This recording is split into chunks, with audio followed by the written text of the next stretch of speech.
थानसालियाव बे दुलाराय बाथौ गौथुम महासभानि ना जिल्ला गौथुमनि आচ্ছা जिल्ला गौथुमनि अब्ला बेखौ बेसेबां मायथाइयाव गायसननाय जादों? खुलुमबाय आं बे थानसालिनिनो अरायथा दौरि भुगिराम दैमारि बे थानसालिया जोंनि बे अनुष्ठाना एकदम जागायजेननाया जाबाय 1990 सनाव जादों होमबा आरो नैबे थानसालिखौ जोङो आबुङै लुनानै बेखेवनाय जाबाय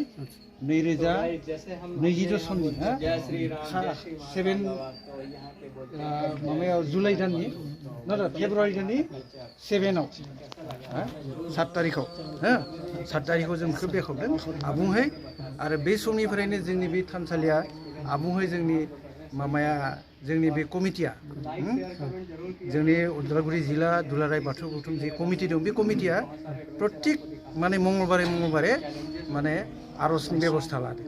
आरो बेखौ माने जोंनि जे 22टा आनसलिक दं बे 22टा आनसलिकखौ जोङो गामि वेस्ट ग्रुप राननानै आनसलिक भित्तियाव जों बे आरजखौ दिनैसिम माने 4 राउन्डआव गोग्लैबाय आरो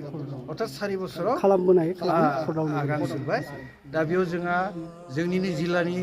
दौरिजों एकदम माने बेयाव आफादनि दौरि दङ गाहाय दौरि जोंहा देबेन बर'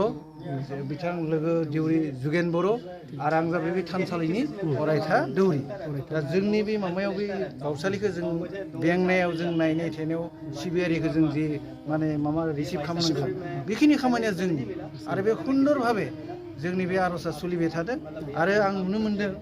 जे जोङो सिबियारि हिसाबै जोंनि सिबिनाय खान्थिफोरा माने दिनक दिने माने मोजांनिफ्राय मोजां जाबोनायखौ नुनो मोनदों सिबियारिफोरनि जे जोंनि आब्रुथि सिबिनायनि जि सिस्टेम फोथायनाय जि बेफोरखौ जों मोजां नुनो मोनदों आरो जे माने गाहायथिं थाङाखै गोजौथिं थांबाय थानाय नुदों आरो माने दावगानायखौ नुबाय थादों आरो बिखेखय जोंनि सानजाथिंजाय दिनै नोंथांमोना फैदों माजबादनिफ्राय जिखिनि जों नुदों जोंनि उदालगुरि जिल्लायाव जोंनि फोथायनायनि खेत्रआव नुयोबा खिन्थु एकदम सुन्दर भाबे परिष्कार जोंनि बे जिथु जोंनि गाननाय जोमनायनिफ्राय लानानै डिसिप्लिनखौ नुनानै सिबिनायखौ नुनानै बे माजबादनि एरियायाव बहुत गोजौ होननानै सानना लायो दान दखिनायावबो गोजौ दङ जों बेखौ सिकार मानिनांगोन आरो बे बोराइ बाथौनि अननाय बोराइ बाथौ अराय सम जों आरज गाबदों बोराइ बाथौ खाथियाव नङा होमबा जे बेबायदि सक्तिखौ जोंनो बयनोबो होथों लाइमोननिफ्राय लानानै जोंनि बोराइ बेन्थ'निफ्राय लानानै गासैबो बे जुदि जोंनि